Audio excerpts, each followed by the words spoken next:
Na ji ana banan nan fa akwai damina mai kyau. Ko? Mana saboda na ji an ce Baba Buhari ya raba taki. Baba Buhari ya raba taki? Mana. Takin wa? Wane gida kaga an je an sallama an cewa mai gidan nan ya fito ga taki an kawo mai?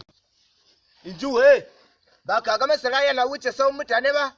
Shine kana tambaya na ba taki. In ba taki masara zai sau haka ne? Kai tunda kake wani gida ka taba je an ce yau ga taki an kai bayan abin dai mu ji a gidan rediyo. Kana da gona ne? Kana da gona ne? Yau kai kana da gona? Ni na da gona mana. Ni ma ina da gona. Ni da nake da noma doya shi ne zaka ce mun bani da gona. Barawo! Ce maka ka cale su na ce maka ka cale su. Kai baka ji ana barawo ba? Na ce maka ka cale su kuku ce in ka baka iya kama barawo ba barawo sai ya kama ka. Kai baka ji ko ka bari mana. Yu jiki bai ji ba kunne je ji jiki ba. Kai dalla in baka iya Hausa ba ka rufe wa mutane baki.